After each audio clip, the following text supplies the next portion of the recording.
ബന്ധുമിത്രാളികളുടെ മുന്നിൽ എൻ്റെ കടകത്തിൽ ഈ പവിത്രമായ മണ്ണിൽ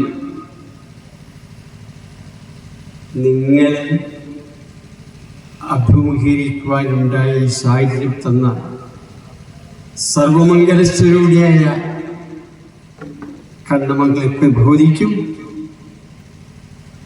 തുഷ്ടസംഹാരമൂർത്തിയായ ഇരിഞ്ഞിക്കൽ ബഹുജമ്മക്കും മറ്റ് പരിവാരങ്ങൾക്കും ഭക്തിപൂർവം എൻ്റെ പ്രണാമം ഞാൻ അർപ്പിക്കുന്നു.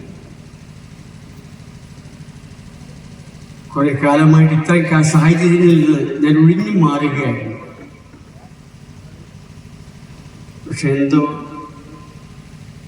ഇവിടുത്തെ പ്രാദേശിക സമിതിയുടെ ചുരുചുരുക്കുള്ള അനുജന്മാർ എന്നെ നിർബന്ധപൂർവം ഇവിടേക്ക് കൊണ്ടുവന്നതാണ്. പ്രഭാഷണം പ്രസംഗങ്ങളിൽ നിർത്തി അല്പകാലമായി. ഭാരതം മൊത്തം പോയി ഭഗവാന്റെ കഥയുമായിട്ട്.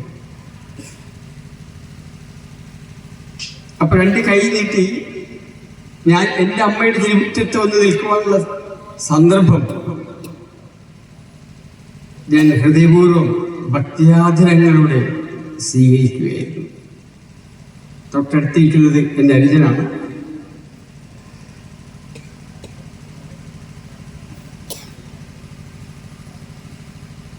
വേദാന്തത്തിലൊരു ചൊല്ലുണ്ട്. ജഗദ്ഗുരു ശങ്കരാചാര്യ സ്വാമിജി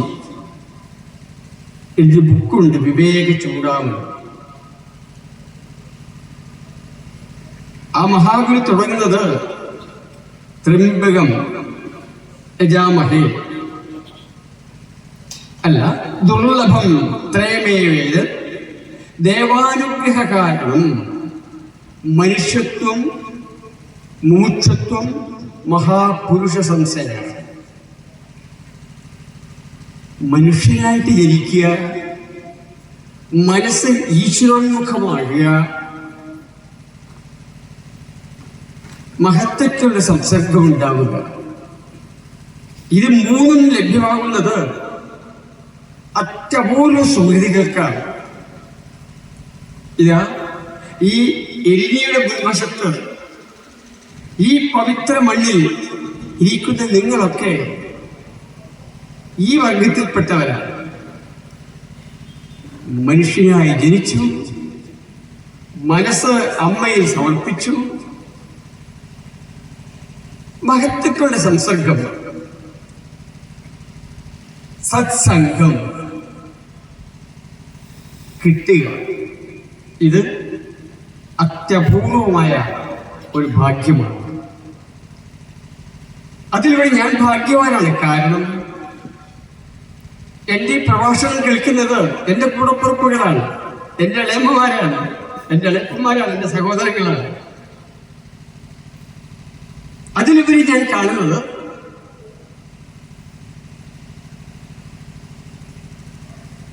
ഈ പവിത്ര ജീവിതം നന്മക്കായി സമർപ്പിച്ച മഹത്തുക്കളാണ് നിങ്ങൾ. രോഗാതുരായ ഭർത്താവിനെ തനിക്ക് ജന്മം നൽകി പോയിട്ട് അമ്മ രോഗക്കിടക്കയിൽ വീണപ്പോൾ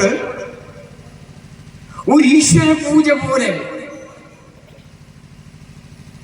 നോക്കി സംരക്ഷിച്ചു വളർന്ന അമ്മമാർ മാതൃക. അതാ അവരെന്റെ മുന്നിലിരിക്കുന്ന കഥ കേട്ടുകൊണ്ടിരിക്കുകയാണ്. ഞാൻ ആരാണെന്ന് പറയുന്നില്ല, നിങ്ങളെല്ലാവരും അതിൽപ്പെട്ടവരാണ്. അതുകൊണ്ടാണ് നിങ്ങളുടെ കൂടെയുള്ളവർ ഈ മഹാക്ഷേത്ര സന്നിധിയിൽ വന്ന് കേൾക്കാനായിരിക്കുന്നത്.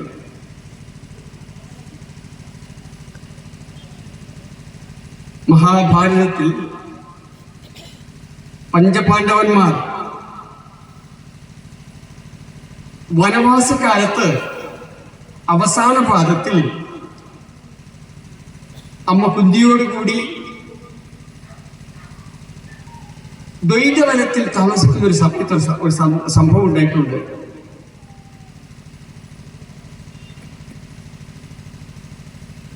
ചൂതുകളിൽ പരാജയപ്പെട്ട് ശിക്ഷ ഏറ്റുവാങ്ങി അവർ അനുഭവിച്ചുകൊണ്ടിരിക്കുകയാണ്. അങ്ങനെ ഇരിക്കെ അവിടെ തൊട്ടടുത്ത് ഒരു മഹാബ്രാഹ്മണൻ അഗ്നിഗോത്രം ചെയ്ത് പൂജ ചെയ്തു വരികയായിരുന്നു. അന്ന് നമുക്ക് ഇതിന്റെ തീപ്പെട്ടിയോ തീ കത്തിക്കാനുള്ള സംവിധാനങ്ങളോ ഇല്ല. അരണിക്കോൽ കടഞ്ഞാണ് അന്ന് ഹോമാഗ്നി ജലിപ്പിക്കുക. ഈ സാധു ബ്രാഹ്മണൻ ഹോമാഗ്നി കടഞ്ഞ് ഹോമം ചെയ്ത് ആ അരണിക്കോൽ മുറ്റത്തെ ഒരു ഭാഗത്ത് വെച്ചിരുന്നു. അതിനിടയിൽ എന്തുപറ്റി? ഒരു മാൻ വന്ന് ഈ അരണിക്കോലും ചിക്കിക്കൊണ്ട് തന്റെ കൊമ്പിലിട്ട് ഓടിപ്പോയി. അവരൊക്കെ വളരെ കൃത്യമായ ജീവിതം നയിക്കുന്നവരാണ്. അദ്ദേഹം ഒരുപാട് ഓടി നോക്കി. പക്ഷെ ആ മാൻ ഓടി പോയ കാരണം ഇദ്ദേഹത്തിന് പിന്തുടർന്ന് ആ അരണിക്കോൽ വാങ്ങിക്കാൻ സാധിച്ചില്ല. അരണിക്കോലില്ലെങ്കിൽ നാളെ അരണികളഞ്ഞ് അഗ്നി ഉണ്ടാക്കാൻ പറ്റില്ല, അദ്ദേഹത്തിന് പൂജ ചെയ്യാൻ പറ്റില്ല. അപ്പൊ തൊട്ടടുത്ത പഞ്ചപാണ്ഡവന്മാരുണ്ട്. അവരടുത്തുപടി ചോദിച്ചു, മഹാരാജന്മാരെ, എന്റെ അരണിക്കോൽ കൊണ്ടുപോയി ദയവ് ചെയ്ത്, നിങ്ങൾ ചെറുപ്പക്കാരാണ്, അതിന്റെ പിന്നാലെ പോയിട്ട് ആ അരണിക്കോൽ കൊണ്ട് വാങ്ങിത്തരണം, അല്ലാത്ത പക്ഷം നാളെ എന്റെ ഹോമം മുടങ്ങുന്നത് മഹാപാവമാണ്. ഓ, അമ്മ കുത്തി പറഞ്ഞ് മക്കളെ വേഗം പോകും. ചെറിയ കാര്യം, നിസ്സാര കാര്യം. ഈ 5 പേര്, ധർമ്മപുത്രൻ, ഭീമൻ, അർജുനൻ, ഞങ്ങൾ സഹദേവന്മാർ, ഇതിന്റെ മാനയും അന്വേഷിച്ചു പോയി. ഇവരെ കാണുന്ന സമയത്ത് മാൻ അകന്നകന്നു പോയി. അരണിക്കോളത്തിന്റെ മുമ്പിലുണ്ട്. വില്ലാളി വീരനാണ് സഞ്ജയൻ. അദ്ദേഹം എഴുന്നതിനെ കൊന്നില്ല. ധനഞ്ജയൻ അതിനെ കൊന്നില്ല. എന്നെ കൊല്ലാൻ മടി. എങ്കിലും പരമാവധി ഓടി.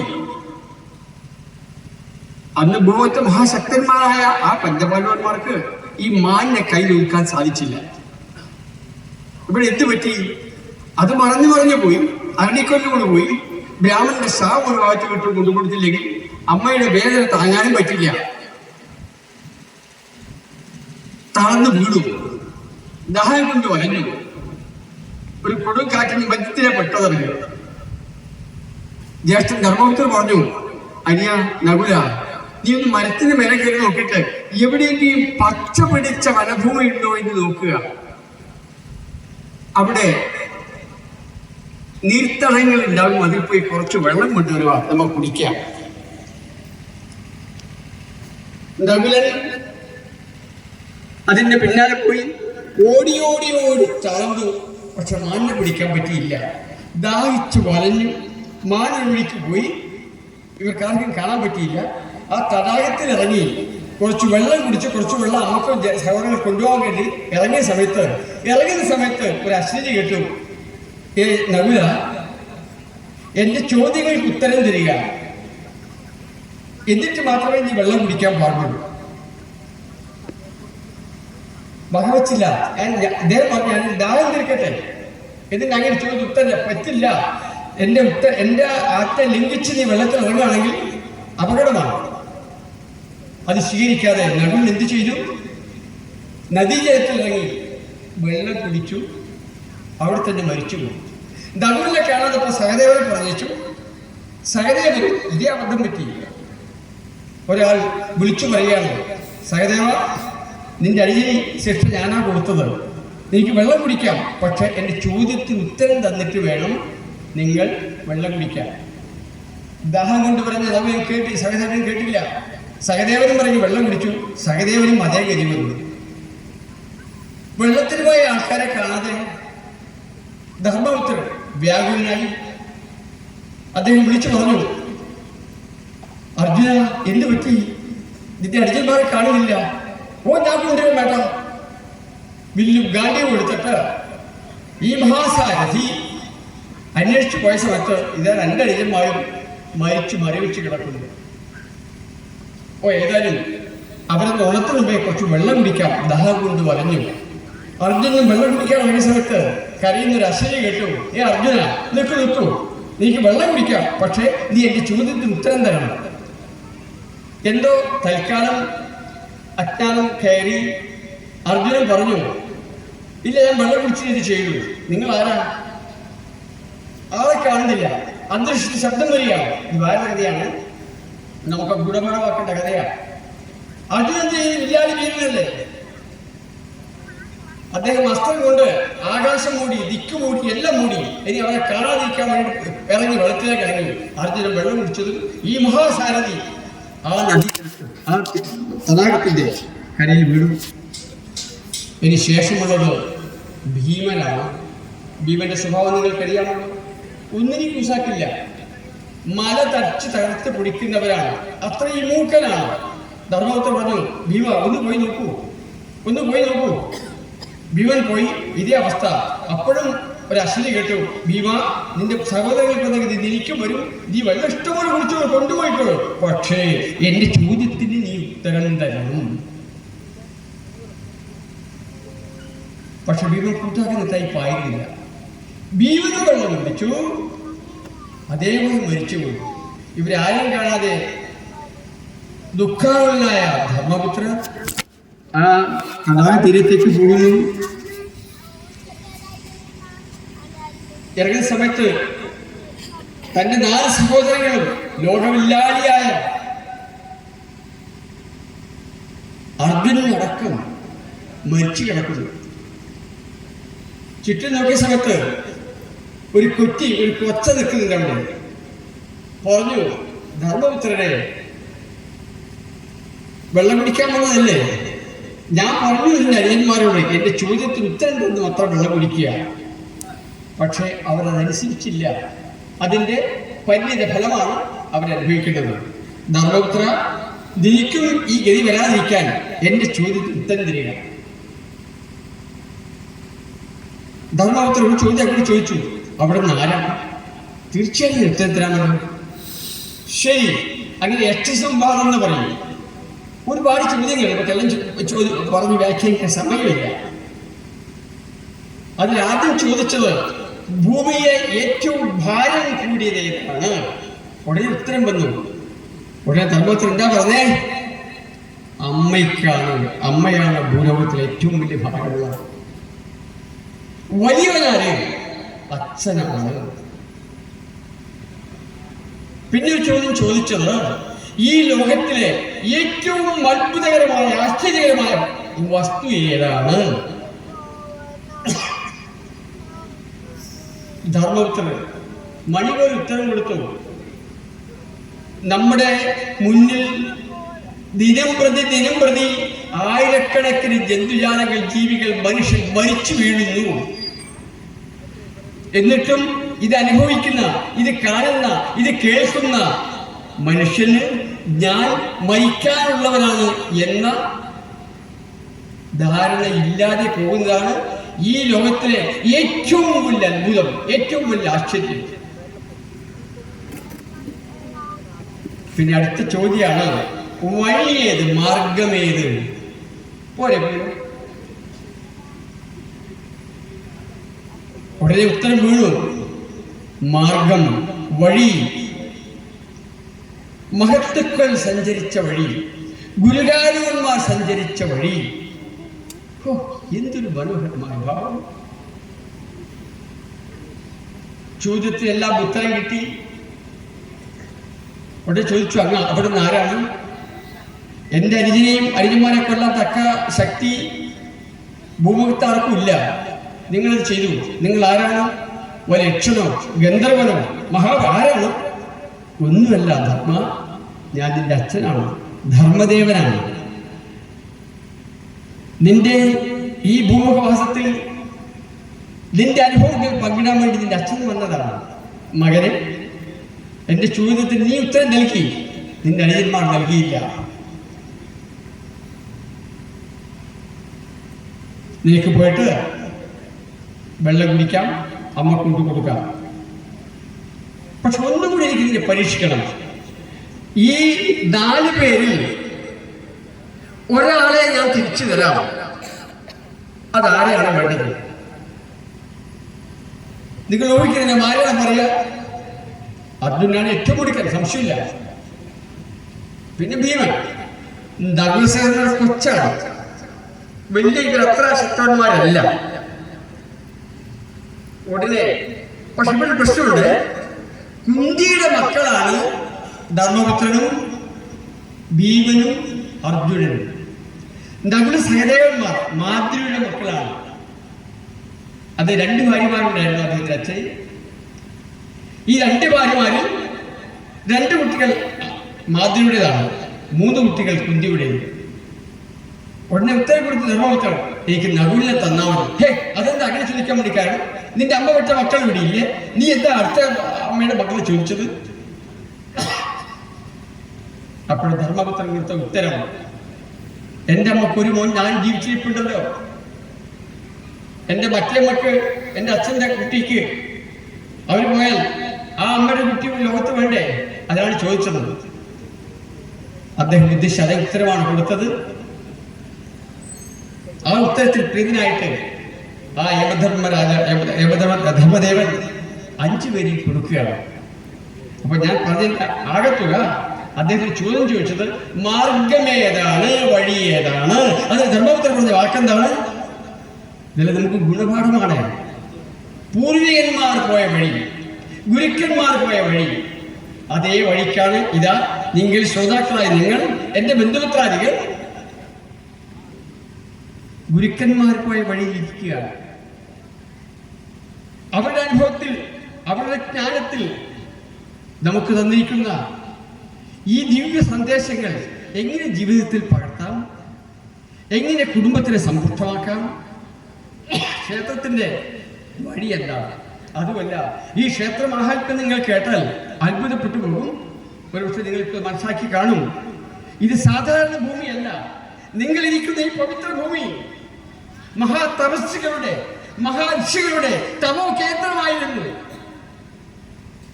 ഒരു 70 കൊല്ലം മുമ്പേ നിങ്ങളുടെ മനസ്സിൽ ഓടി പോവുകയാണെങ്കിൽ, ആൾക്കാരുണ്ടെങ്കിൽ നിങ്ങൾ കാണാം, ഇവിടെ ചുറ്റും വനമായിരുന്നു.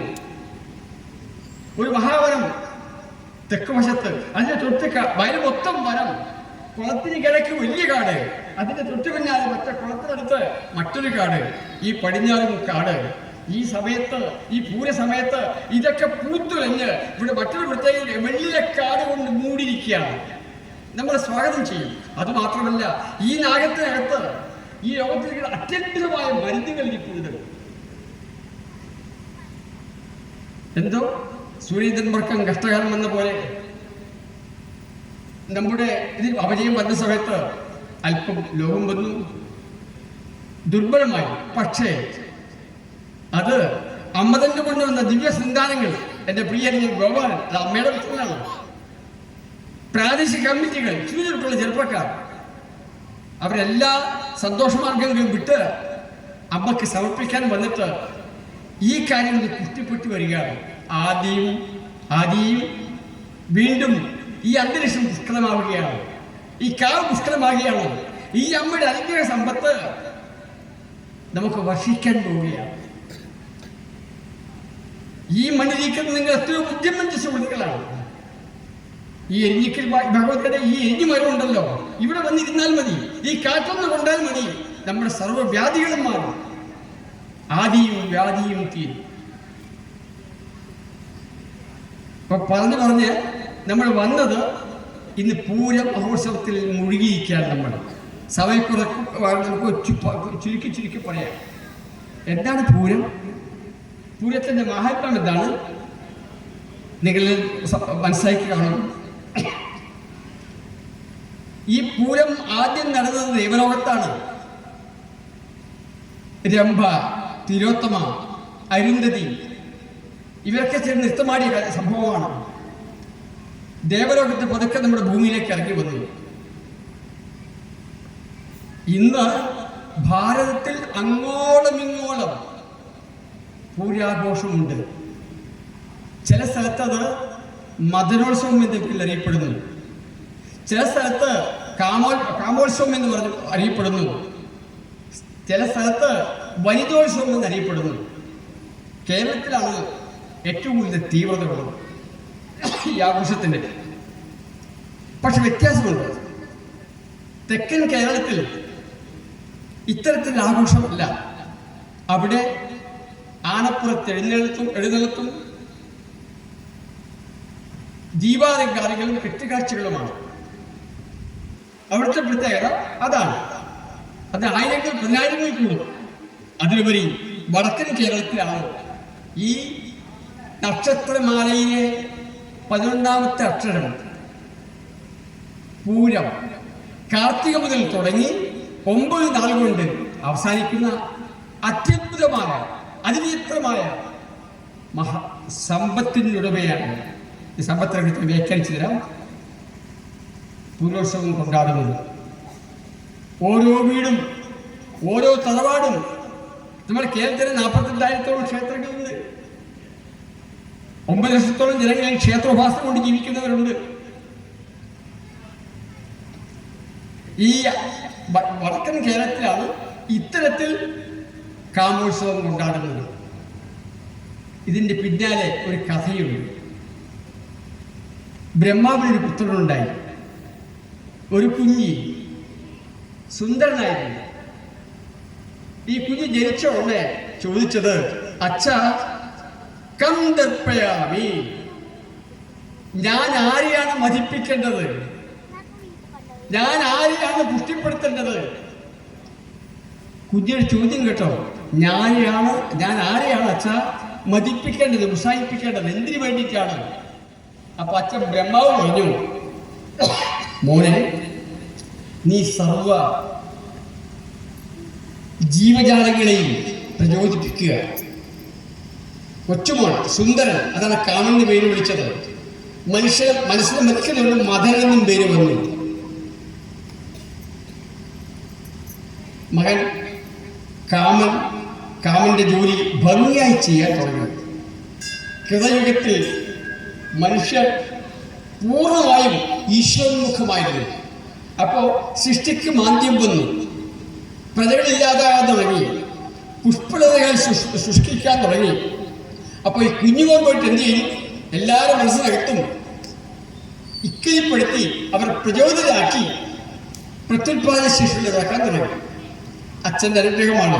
പക്ഷെ ഒരു അബദ്ധം പറ്റിയത്, ബ്രഹ്മദേവനും ഈശ്വരമുഖമായി ചിന്തിച്ചിരിക്കുമ്പോൾ ഈ കുട്ടിയുടെ കളിയിലും ഈ കുട്ടിയുടെ കൊഞ്ചലിലും ഈ കുട്ടിയുടെ താല്പര്യത്തിലും മനസ്സ് പതുക്കെ ഈശ്വരൻ താഴത്തേക്ക് വന്നു.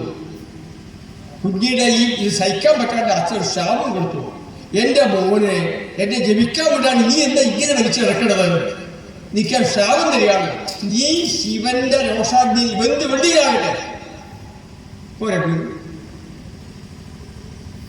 ആ ശാപം കൊണ്ടാണ് കാമദേവൻ പുറപ്പെട്ടത്. അച്ഛൻ കൊടുത്ത് ശാപം കണ്ടോ? കടഞ്ഞ് വിൽക്കാൻ പറ്റുന്നില്ല. ആ ഇടക്കാണ് നന്മയുടെ ആവശ്യം ചുരുങ്ങിയപ്പോൾ തിന്മയുടെ തുലാസ് പൊങ്ങി വന്നു. താരകാസുരൻ എന്നൊരു അസുരൻ ഭൂമിയാകെ നിൽക്കാൻ തുടങ്ങി. അവനെതിരിടാൻ ആളില്ലാതായി. ദേവന്മാർ പാതാളത്തേക്ക് പോയി ഒളിച്ചു. ഈ താരകാസുരന് വരമുണ്ട്. ശിവന്റെ പുത്രനിൽ നിന്ന് മാത്രമേ നിനക്ക് മരണം സംഭവിക്കൂ. ശിവനാണെങ്കിൽ ഹൃദയത്തിൽ എന്ത് ചെയ്യുന്നു? എല്ലാം മറന്ന് കൈലാസത്തിൽ നിർവികൽപ്പ സമാധിയിൽ മുഴുകിയിരിക്കുകയാണ്. അപ്പൊ ദക്ഷിണ മകളായി കുട്ടി ജയിച്ചു പാർവതി. പാർവതി പറഞ്ഞു, വിവാഹപ്രായമായ സമയത്ത് അച്ഛാ, എനിക്ക് ശിവനെ ഭർത്താവായി കിട്ടണം. ഉടനെ ചെവി കൊത്തിക്കളഞ്ഞു ദർശനം. എന്റെ പൊന്നുമോളെ പറഞ്ഞേക്കല്ലേ, അദ്ദേഹം രക്ഷയില്ല. എനിക്ക് വേണമെങ്കിൽ അദ്ദേഹം ഉപാസിക്കാം. എന്താ ചങ്ങനെ പറയാൻ വേണ്ടി കാരണം, അദ്ദേഹം പറയുന്ന മനുഷ്യരല്ല എൻ്റെ പൊന്നുമോളെ. അദ്ദേഹം നിർവികൽപ്പ സമാധി യാത്രത്തിൽ മുങ്ങിയിരിക്കുകയാണ്. പ്രപഞ്ചം മറന്ന് സർവാനന്ദ ലഹരിയിൽ മുങ്ങിയിരിക്കുകയാണ്. അത് സാരമില്ല, ഞാൻ ശ്രമിച്ചോ? ഓ ചെയ്യൂ, പരാതിയില്ല. പക്ഷേ ശ്രദ്ധിക്കണേ, മുൻകോപിയാണ് വളരെ സൂക്ഷിച്ചു വേണം നിന്റെ പെരുമാറ്റം. ഇതൊക്കെ നമ്മൾ സ്ത്രീകൾ പഠിക്കേണ്ട കഥകളാണ്. ഇതൊക്കെ നമ്മുടെ സ്വന്തം അനുഭവം കഥകളിൽ കൂടി നമ്മളിലേക്ക് സന്നിവേശിപ്പിക്കുക.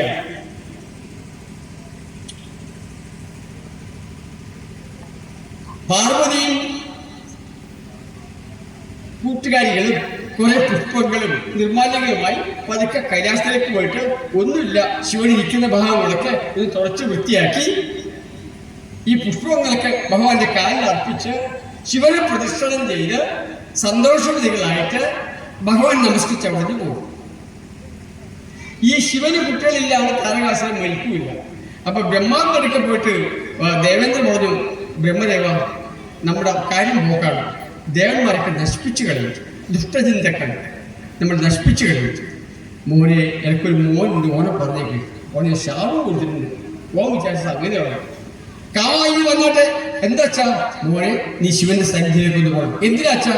ഞാൻ നിൽക്കാത്തൊരു വരം തന്നിട്ടില്ലേ, രണ്ടാമത് വരം തന്നു, അത് പറ്റിപ്പോയി മോനെ. നീ ശിവന്റെ കോവാണ്ടി ദഹിക്കുകയും ചെയ്യും, പക്ഷെ നീ ഒന്ന് ശിവനെ പതുക്കെ നിറക്കി കൊണ്ടുവരണം. പോയി ഏറ്റു വെച്ചാൽ ഞാൻ ഏറ്റു. കാവൻ പോയിട്ട് കൈലാസത്തിന്റെ പരിസരമാകെ വർണ്ണമനോഹരമാക്കി, വള്ളികൾ പൂത്തു, കുയിലുകൾ പാടി, വസന്തത്തിന്റെ ആഗമം, വസന്തം കൊണ്ട്, സുഗന്ധം കൊണ്ടും കുളിരങ്ങൾ കൊണ്ടും ശിവന്റെ തപസ്സിനെ ഭംഗം വരാതെ എഴുന്നേറ്റ പെണ്ണ് മനസ്സിലാകുന്നു. ഇതെന്ത് പറ്റി? എന്റെ മനസ്സിന് നിലകിളകി വരുന്നല്ലോ. ഇതൊരു ഇല്ലാത്ത സംഭവമാണല്ലോ. ഈ ചക്കം വിട്ടില്ല, ഈ പയ്യൻ വിട്ടില്ല, കാമം വിട്ടില്ല, ചുറ്റും നടന്ന് ഇദ്ദേഹത്തിന് വേണ്ടി ഇതൊക്കെ ചെയ്ത് ഈ സമാധിക്കുന്ന മനസ്സിനെ താറ്റിക്കൊണ്ടുവന്നു. അപ്പൊ പതുക്കെ കണ്ണു തുറന്ന് നോക്കിയ സമയത്ത് ഒരു അതിസുന്ദരിയായ യുവതിയും പരിവാരങ്ങളും മുന്നിൽ നിൽക്കുന്നു. തൽക്കാലത്തെ ഗീഷണ കാര്യങ്ങളൊക്കെ മറന്നിട്ട്, നിങ്ങൾ ആരാ, നിങ്ങൾ എന്തിനാ വന്നത്? അങ്ങനെ നമസ്കരിക്കാൻ വന്നതാണ്. അങ്ങനെ ഇവർ അല്പം മാനസികമായി എടുക്കാൻ തുടങ്ങി. ശിവൻ പാർവതിയെ കല്യാണം എടുക്കുന്ന അവസ്ഥയിലേക്ക് മനസ്സിലാകുന്നു. കാരണം അതിൽ സന്താനം ഉണ്ടായാൽ മാത്രമേ, സുബ്രഹ്മണ്യം ജനിച്ചാൽ മാത്രമേ താരകാസുരനെ വധിക്കാൻ പറ്റുള്ളൂ. പിന്നെ അദ്ദേഹം ഇതിൽ വിട്ടു ശ്രമിച്ചു, ഇതാരാ ഇതിനെ പറ്റിച്ചത്, ഇതാരാ ചെയ്തത്? നോക്കിയ സമയത്ത് ഒരു വല്ലിക്കുടിലിനകത്ത് പുഷ്പസുഖം നയിച്ചുകൊണ്ട് രണ്ട് കണ്ണുകൾ പ്രകാശിക്കുന്നു. നോക്കിയ സമയത്ത് അത് കാമന്റെ പണിയാണെന്ന് മനസ്സിലായത്. ഓഹോ, കള, നീ എന്നെ നശിപ്പിക്കാൻ തുടങ്ങിയെന്ന് പറഞ്ഞിട്ട് ശിവൻ ചെയ്യും, തന്റെ മൂന്നാം തെക്കണ്ണി ഒഴിച്ചു. ആ പഞ്ചപാപം കാമൻ അതോടെ വെന്ത് ഭസ്മമെടുക്കും. കാമൻ കല്യാണം കഴിച്ചിരുന്നു രതിയെ. രതിദേവി വിചാരം പറഞ്ഞു, എന്റെ ഈശ്വര, ലോകം പുനർജീവിപ്പിക്കാൻ വേണ്ടി പോയിട്ട് എന്റെ ഭർത്താവ് ഇതാണ് പറ്റിയത്. കാക്കി സർട്ടാകുമ്പോൾ ഈ വെണ്ണിരായ ഭസ്മ തുണി കെട്ടി സുഖമാക്കി സൂക്ഷിച്ചു. ശിവന്റെ കാല് പിടിച്ച് കലശമത്ത് പറഞ്ഞു, രതി ഭയപ്പെടണം, കാമനെ ഉടൻ ജയിപ്പിച്ചോളാം. അങ്ങനെയാണ് താരകാസുരനെ കൊല്ലാൻ വേണ്ടിയിട്ട് പാർവതിയിൽ സുബ്രഹ്മണ്യൻ ജനിക്കുന്നു. സുബ്രഹ്മണ്യൻ താരകാസുരനെ കൊല്ലുന്നു, ലോകത്തിന് ശാന്തിയും സമാധാനവും കൊടുക്കുന്നു. പക്ഷേ കാമൻ പോയി. അതോടെ ഈ പ്രത്യുൽപാദന ശേഷി അല്പം ചുരുങ്ങി വന്നു. ആയിടക്കാണ് നമ്മുടെ വംശാധിപതി യാദവകുലത്തിന്റെ ആചാര്യൻ കൃഷ്ണ ഭഗവാൻ പൂജാതനാകുന്നത്. ആ കൃഷ്ണന്റെ പിന്തുണക്കാണ് നമ്മൾ. എത്ര ഭാഗ്യവാന്മാരാണ്, സുഹൃതം ചെയ്യണം. ഈ കൃഷ്ണ ഭഗവാൻ ആദ്യം കല്യാണം കഴിച്ച ആരെയാണോ അറിയാമല്ലോ? രുക്മിണിയാണ്. അന്നത്തെ കാലത്തിന്റെ അവസ്ഥ ഇതാണ്. പക്ഷേ കൃഷ്ണൻ ആദ്യമായി രുക്മിണിയിൽ കുട്ടികളില്ല, പോലെ സന്താനങ്ങൾ ജനിച്ചില്ല. കൃഷ്ണ ഭഗവാൻ ശിവന്റെ സന്നിധിയിൽ പോയിട്ട് പറഞ്ഞു, പ്രഭു, എന്റെ അവസ്ഥ ഇതാണ്, കഥയുടെ പോക്ക് നോക്കണം. ശിവൻ പറഞ്ഞു, ഭയപ്പെടേണ്ട, രുക്മിണി അവരെ പ്രസവിക്കും. അതിലുണ്ടായ കുട്ടിയാണ് പ്രത്യുമ്നൻ. ഇതൊക്കെ നമ്മുടെ കുടുംബകഥയായിട്ട് നമ്മൾക്ക് പരമാവധി നമ്മുടെ അമ്മേനെ അറിയാം, അമ്മയുടെ അമ്മേനെ അറിയാം, അവരുടെ കുടുംബാംഗങ്ങളെ അറിയാം. പക്ഷെ അത് കാഴ്ചയോടെ നമുക്കറിയില്ല. എത്രയോ അമ്മമാരുണ്ടാകും, നമുക്കൊന്നും അവരറിയില്ല. അപ്പൊ ഇതങ്ങനെ ഒരു കഥയായിട്ട് കണ്ടാൽ മതി. ഇതേ നമ്മൾ മുതുമുത്തച്ഛനായിട്ട് കണ്ടാൽ മതി. പ്രത്യുമ്നനിരിക്കുന്നു. പക്ഷെ അന്നും അവിടെ ശബരാസുരന്റെ അസുഖം ഉണ്ടായി. ശബരാസുരനും ഒരു വരം കിട്ടി, കാമൻ ജനിച്ചാൽ മാത്രമേ നീ മരിക്കൂ. അപ്പൊ അദ്ദേഹത്തിന് അറിയാൻ ജനിക്കില്ല. പക്ഷെ എൻ്റെ ഒരു സംശയം വന്നിട്ട് കൃഷ്ണൻ പല പണി പറ്റിച്ചോ എന്ന് കരുതിയിട്ട് അദ്ദേഹത്തിന് വീട്ടിൽ ജയിക്കുന്ന ഓരോ ശിശുവും വാച്ച് ചെയ്യാൻ തുടങ്ങി. രുക്മിണി പ്രസവ സമയത്ത് ഈ കുട്ടിയെ സംഭ്രാസന്റെ അസുരന്മാർ അതേപോലെ എടുത്തുകൊണ്ടുപോയി കടലിലേക്ക് എറിഞ്ഞു. പക്ഷേ വിധി എന്നൊരു വസ്തു ഉണ്ടല്ലോ, ഈ കുട്ടി എന്ത് ചെയ്യും, ഒരു വലിയ മത്സ്യം പിടിക്കുക കഥകളാണ്. അതിനൊക്കെ ഗൂഢമായ വേദാന്ത അർത്ഥങ്ങൾ കേട്ടോ നമുക്ക് സൗകര്യം നമുക്ക് സംസാരിക്കാം, അതിന് ഡിസ്കസ് നമുക്ക് വ്യാഖ്യാനിക്കാം. ഈ മകരമത്സ്യത്തിന്, കുട്ടിയെ വഴിക്കുന്ന മകരമത്സ്യത്തിന് ഒരു മുക്ക് പിടിക്കാൻ വേണ്ടി പോയ സമയത്ത് വലയെ കുടുങ്ങി അതിന് വലിയൊരു മത്സ്യത്തിന് കിട്ടി. അതിന്റെ വയറ്റിലാണ് ഈ കുട്ടികൾ. ഈ കുട്ടിയെ ആർക്ക് കാഴ്ച വെച്ചു? അന്ന് വലിയ സാധനം കിട്ടിയ സംഭ്രാസന് മഹാരാജ കാഴ്ച വെക്കുന്ന സംഭ്രാസന് കാഴ്ച വെച്ചു. സംഭ്രാസൻ എന്ത് ചെയ്തു? അവിടെ രവി അസ്ത്രവംശത്തിൽ ജനിച്ചിട്ട് അവരുടെ മകളായിട്ട് കഴിയുന്നുണ്ട്. അവരെ കയ്യിൽ ഈ മത്സ്യത്തിന് കൊടുത്തു. മത്സ്യത്തിന് കീഴിൽ വിഷമത്ത് അതിൻ്റെ ജീവനുള്ള ശിശു. ആ ശിശു സംഭ്രന്റെ കൊട്ടാരത്തിൽ വളർന്നു. ഒടുവിൽ ആ കുട്ടി വളർന്ന് കൃഷ്ണന്റെ സഹായത്തോടെ, ദ്വാരകാരന്റെ സഹായത്തോടെ യാദവ പടയോടെ സംഭ്രാസനക്കുള്ളിലാണ് കഥ. ഇവിടെ ഇനി നമ്മൾ മർമ്മത്തിലേക്ക് വരികയാണ്. നമ്മൾ എന്തിനാണ് ഈ പൂരം കൊണ്ടാടുന്നത്? പൂരം ആർക്കുള്ളതാണ്? ബാലികമാർക്കുള്ളതാണ്, കൊച്ചു ശിശുക്കൾക്കുള്ളതാണ്. എന്തുമാത്രം മനഃശാസ്ത്രമാണ് ഇതിനകത്തുള്ളത്. അവിശ്വസനീയമായ സംഭവമാണിത്. ബാലികമാർക്കാണ് പൂരം ആഘോഷിക്കാനുള്ള അവകാശം. അവരിൽ നമ്മൾ പൂരം എന്നതിന്റെ അർത്ഥം എന്താണ്? നിറവ്, നിറക്കൽ എന്നാണ് ഇതിന്റെ ഭാഷാർത്ഥങ്ങൾ. ഈ കൊച്ചു മക്കളിൽ നമ്മൾ എന്താണ് നിറക്കുന്നത്? അവിടെയാണ് ഇതിന്റെ മർമ്മം.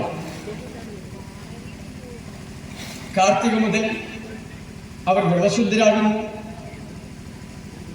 ഇവിടുത്തെ പ്രാധാന്യം, ഒരു സ്ത്രീ സന്താനം, ഒരു സ്ത്രീ ഒരു വീട്ടിൽ പെൺകുട്ടി ജനിച്ചാൽ ആ കുട്ടി ആരാണ്?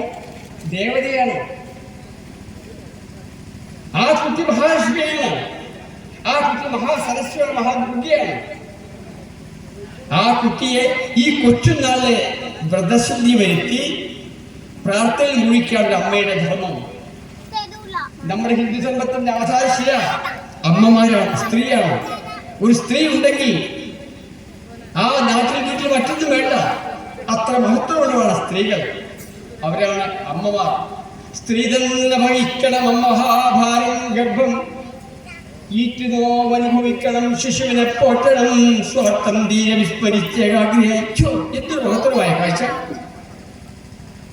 ഒരു സ്ത്രീയുടെ ധർമ്മം എന്താണ്? ഒരു നല്ല സ്ത്രീ വീട്ടിലുണ്ടെങ്കിൽ, ഇത്തരം ആചാരശുദ്ധിക്ക് വരുന്ന സ്ത്രീ ഉണ്ടെങ്കിൽ ആ വീടിന് മറ്റൊന്നും വേണ്ട. അവൾ വീടിന്റെ മഹാലക്ഷ്മിയാണ്. അവൾ വീടിന്റെ എല്ലാമാണ്. വീടിന് മാത്രമല്ല, ആ സൊസൈറ്റിക്ക്, ആ ഗ്രാമത്തിന് എല്ലാം അത്ഭുതം സൃഷ്ടിക്കുന്ന അമ്മയായിട്ട് മാറും. ആ അമ്മയെ കൂടി സത്സന്താനങ്ങൾ വരും. ആ സത്സന്താനങ്ങൾ ഇത്തരം ചിന്താശക്തിയിൽ കൂടി ജ്ഞാനസമ്പന്നരായിട്ട് സമൂഹത്തിന്റെ വെള്ളി വെളുക്കുകളായിട്ട് മാറും. അതാണ് ഈ കാമോത്സവം എന്ന കഥയുടെ പിന്നാലെ ഉള്ള കഥ.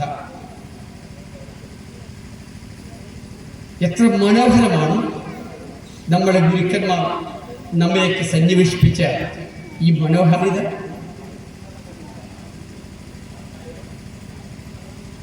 അവർക്ക് ഒരു പ്രത്യേക പ്രായം വരെ മാത്രമേ കാമപൂജ ചെയ്യാൻ പാടുള്ളൂ. 9 ദിവസം അവർ പുഷ്പങ്ങൾ കൊണ്ടുവന്ന് കാമരൂപം ഉണ്ടാക്കിയിട്ട് ഈ കാമനെ യാത്ര അയക്കുന്നൊരു രംഗമുണ്ടല്ലോ. ഇവിടെ ഇരിക്കുന്ന എല്ലാവരും അനുഭവിച്ചു കാണും. അതിന് അട നിവേദിക്കും, അപ്പം നിവേദിക്കും. ഈ കൊച്ചുമോളെ, ഈ ബാലികമാരെ, ഇവരുടെ മനസ്സിനകത്ത് ഒരു സമ്പൂർണ്ണ വളർച്ചയുടെ രൂപഭാവങ്ങൾ നമ്മൾ അവർക്ക് സന്നിവേശിപ്പിക്കുകയാണ്. അവരെങ്ങനെ ജീവിക്കണം, അവരെങ്ങനെ വളരണം, എത്രമാത്രം നന്മകൾ ഉൾക്കൊള്ളണം, അവരെങ്ങനെ വിജ്ഞാനമാകണം, ഇതൊക്കെ ഉൾക്കൊണ്ടുകൊണ്ടാണ് അവർ വളർന്നു വരുന്നത്. ആ കുഞ്ഞി കാമയാത്രയൊക്കെ പറയും, പൂരക്കഞ്ഞി വെച്ചാൽ പോയില്ലേ? ഇപ്പൊ പൂരത്തിന് വീട്ടിൽ എല്ലാവർക്കും പൂരക്കഞ്ഞി എത്തും. രോമാഞ്ചം വരും കഴിക്കുന്ന സമയത്ത്. ഈ സ്വപ്നങ്ങൾ വീണ്ടും പുഷ്കലമാകും. കുട്ടികൾ പാടുന്ന പാട്ടുണ്ട്, കാമാ കാമ അടുത്ത നേരത്തെ വരത്തെ വരണേ കാമ. എന്തൊരു മനോഹാരിതയാണ്. ഇങ്ങനെ പറഞ്ഞ അമ്മമാരാണ് നിങ്ങൾ. അതുകൊണ്ടാണ് ഇത് കേൾക്കാൻ നിങ്ങൾക്ക് ഭാഗ്യം വന്നത്. അതുകൊണ്ടാണ് നിങ്ങൾക്ക് കൊല്ലാനും പിടിക്കാനും പറ്റാത്ത മക്കളെ കിട്ടിയത്. ഒരു സംശയമില്ല. ഇന്ന് എന്തോ ഇതിന്റെ അർത്ഥവും മൂല്യവും മനസ്സിലാക്കാതെ നമ്മൾ ഇത്തി തപ്പുകയാണ്. ആ ഇത്തിനെ മറികടക്കാനാണ് ഇവിടെ ഈ കണ്ണമംഗലം ഘടകത്തിൽ ഇത്ര ഗംഭീരമായ പൂർവോത്സവ പരിപാടി നടക്കുന്നത്. ഇതിൽ കൂടി നമ്മൾ ഈ ആദർശ സംഹിതകൾ വളർത്തിയെടുത്തിട്ട് ഈ ലോകത്തിന് രക്ഷിച്ചേ മതിയാകൂ. അത് നമ്മളിലാണ് ശുദ്ധമായിരിക്കുന്നത്. അതിൽ നമ്മൾ എന്താ ചെയ്യാനുള്ളത്? ഈ ധർമ്മചര്യ അനുഷ്ഠിക്കുക അതിന്റെ മാർഗമാണ്. മുമ്പൊക്കെ സമൂഹ ജീവിതത്തിന്റെ ശിരാകേന്ദ്രങ്ങളായിരുന്നു ക്ഷേത്രങ്ങൾ.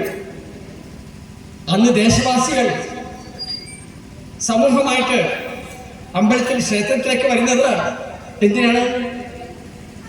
ആഘോഷിക്കാൻ വേണ്ടിയിട്ട്, തന്റെ സുഖദുഃഖങ്ങൾ പങ്കിടാൻ വേണ്ടിയിട്ട് ക്ഷേത്രസന്നിധിയിലേക്ക് വന്നാൽ അവരൊന്നിക്കുന്നു. അങ്ങനെയാണ് ഉത്സവം എന്ന പദം ക്ഷേത്രത്തിലേക്ക് കടന്നു വെക്കുന്നത്. ഉത്സവങ്ങൾ പൊതുവെ ആചാരങ്ങളും അനുഷ്ഠാനങ്ങളുമായി ബന്ധമില്ലെങ്കിലും അതിനോടനുബന്ധമായിട്ട് കടന്നു പോവുകയാണ്. അങ്ങനെ ഒരു അനുഷ്ഠാന കലയാണ് നമുക്ക് കിട്ടിയ പൂരക്കളി. ഈ പൂരക്കളിയിൽ ഈ കാളകവന്റെ ചില പുരാതനമായ ചരിത്ര സമിതികൾ അവർ പാടിയാടുന്നു.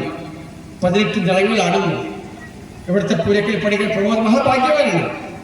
കുറച്ചു കാലം മുമ്പ് ഇവിടെ ഞാൻ 70 കൊല്ലം മുമ്പ് കൊച്ചു നാൾ മുതൽ ഇവിടെ കളിക്കാൻ തുടങ്ങിയതാണ്.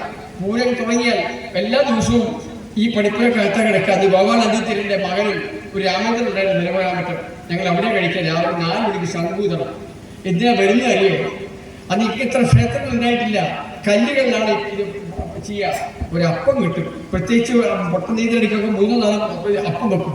അത് നമുക്ക് കിട്ടും. അത് തിന്നാനും തേങ്ങക്കൽ നോക്കുന്ന ഇളനീർ ഭക്ഷിക്കാനും വിശക്കും. ഒരപ്പം.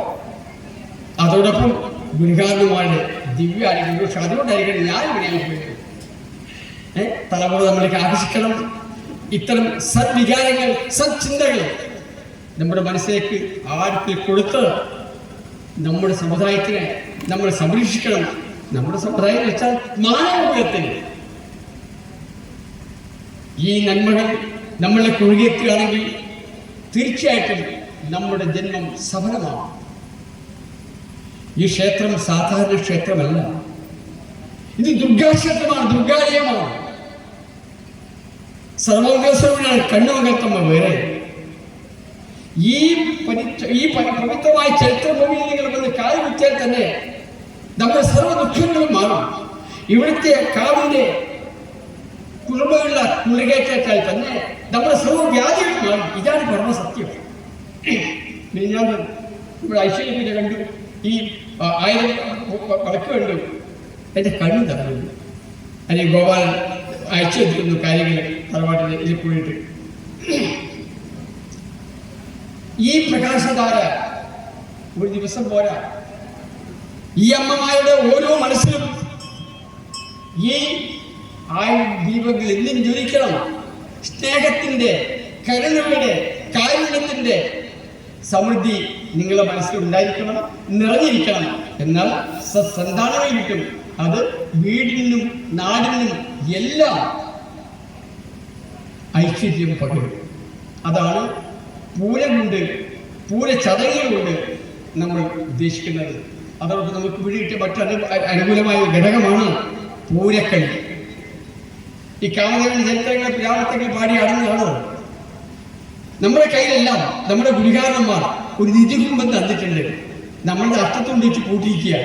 ദയവ് ചെയ്ത് ആ നിധികുംഭം തുറന്നു നോക്കുക. അതിൽ വിജ്ഞാനത്തിന്റെ, അറിവിന്റെ, ജ്ഞാനത്തിന്റെ, മഹത്വത്തിന്റെ, മഹിമയുടെ, ഐശ്വര്യത്തിന്റെ എല്ലാം ഇതിനകത്തുണ്ട്. നിങ്ങൾ താക്കോൽ തുറന്നു നോക്കുക. ആ താക്കോൽ എവിടെയോ ആ കണ്ണോട്ടം ശ്രീകോവിനകത്തിന്റെ, ആ എലീക്ക ശ്രീകോവിനകത്തിന്റെ അതൊന്ന് എടുത്തിട്ട് പതുക്കെ തുറന്നു നോക്കുക. ഇവിടെ പ്രമോദ മണിക്കാർക്ക് താക്കോലത്ത് കയ്യിലുള്ള പൂരക്കളി മർത്തുകളി സമ്പ്രദായമുണ്ട്. അത് വിജ്ഞാനത്തിന്റെ സർവകലാശാലയാണ്. തർക്കശാസ്ത്രം, വ്യാകരണം, സംഗീതം, സാഹിത്യം ഇതെല്ലാം ചേർന്നാണ് ഇത്. പൊതുവെ കേരളത്തിൽ ഈ ഭാഗത്തുള്ള എല്ലാ ജാതികളും തൊഴിലടിസ്ഥാനമായി വന്ന ജാതികളാണ്. ശാരിയർ, മുക്കുവർ, മുഖേർ, ആശാരി, മൂശാരി, തട്ടാൻ, കൊല്ലൻ ഇവരെല്ലാം പൂരക്കളി കളിക്കുന്നുണ്ട്, പൂരം കൊണ്ടാടുന്നുണ്ട്. പക്ഷെ നമ്മൾ തൊട്ടടുത്തുള്ള രാമപുരം ഘടകത്തിലാണ് പൂരക്കളിക്ക് അധികമായ പ്രചോദനം കിട്ടിയത്. ഏറ്റവും വലിയ പണ്ഡിത അവിടെയാണ് നടന്നിരുന്നത്. അത്രയും മഹാപണിക്കന്മാർ ഉണ്ടായിരുന്നു, ഇവിടെ ഉണ്ടായിരുന്നു. ഇവിടെ കാലക്കൽ കർണാടകത്തിൻ്റെയും രാഘവത്തിൻ്റെയും ഇവരുടെ മനോഹരമായ വാഗ്ധോരണികളും സംഗീതങ്ങളും ഈ അന്തരീക്ഷത്തിൽ മുഴങ്ങുകയാണ്. നമ്മൾ എത്ര ഭാഗ്യവാന്മാർ, ഇത്രയും നമുക്ക് കേൾക്കാൻ സാധിച്ചല്ലോ. ഈ സൗഭാഗ്യം നമ്മുടെ മനസ്സിൽ വരുന്നല്ലോ. അതിന് ശേഷിയും ശേഷിയും ഇപ്പോൾ വന്നിരിക്കുന്ന ഇതിൻ്റെയൊക്കെ ഘടകം സമിതിക്കും പ്രവർത്തന ബോഡിക്കും ഈ പ്രാദേശിക കമ്മിറ്റിക്കും അമ്മ സമ്പൂർണ്ണമായിട്ട് ശക്തി നൽകട്ടെ എന്ന് ഞാൻ പ്രാർത്ഥിക്കുകയാണ്. ഓരോ സ്ഥലത്തും നമ്മളെ ഈ സമൂഹത്തിൽ ഇതുപോലത്തെ പ്രാദേശിക സമിതി ഉണ്ടാക്കിയിട്ട് എല്ലാവരെയും ഈ ക്ഷേത്രത്തെ ആകർഷിക്കാൻ എന്തിനു വേണ്ടിയിട്ട് നമ്മുടെ സമുദായത്തിന്റെ വളർച്ചക്കും ഐശ്വര്യത്തിന് സമൃദ്ധിക്കും വേണ്ടി അത് ചെയ്തേ വെക്കൂ. അതിന് യുവാക്കന്മാരെ ആൾക്ക് നമുക്ക് കിട്ടിയിട്ടുണ്ട്. അമ്മ തന്നെ തന്നാണ്. അവർക്ക് ദീർഘായുസ്സും ശക്തിയും ഭഗവാൻ പ്രദാനം ചെയ്യട്ടെ എന്ന് ഞാൻ പ്രാർത്ഥിക്കുന്നു.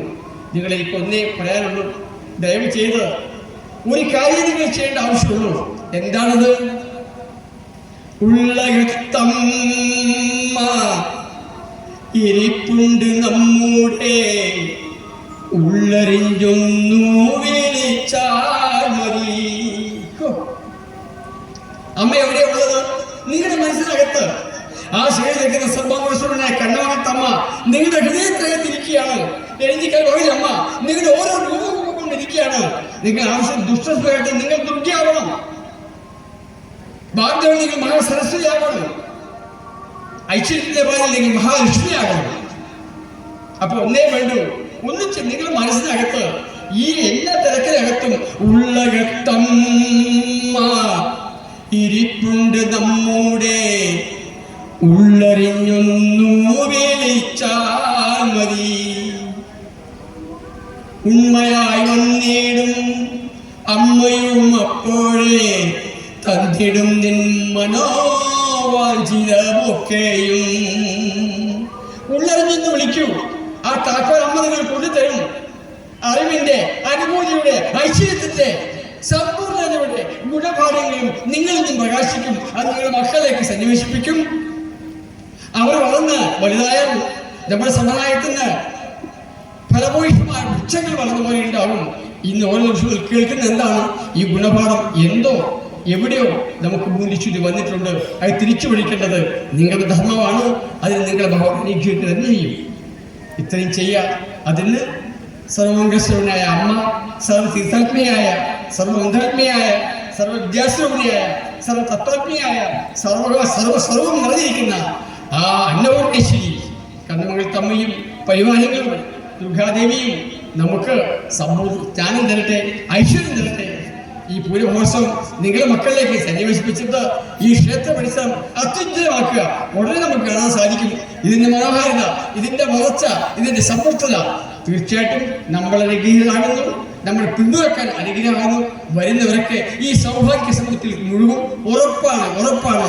അതിന് സർവേശ്വരൻ നിങ്ങളെ സർവാത്മന അനുഗ്രഹിക്കട്ടെ എന്ന ഹൃദയം നിറഞ്ഞ പ്രാർത്ഥനയോടെ എനിക്ക് ഈ പുണ്യാത്മകളുടെ മുന്നിൽ, എൻ്റെ കൂടപ്പുറങ്ങളുടെ മുന്നിൽ ഇത്തരം അല്പനേരം സംസാരിക്കാൻ സൗകര്യം വരുത്തി തന്ന പ്രാദേശിക കമ്മിറ്റി അവർക്കും ഈ ക്ഷേത്ര ഘടക ഭരണാധിപന്മാർക്കും എൻ്റെ ഹൃദയം നിറഞ്ഞ നന്ദിയും സ്നേഹവും പ്രാർത്ഥനയും അർപ്പിക്കുന്നു. ജയ് രാമകൃഷ്ണ, ജയ് രാമകൃഷ്ണ.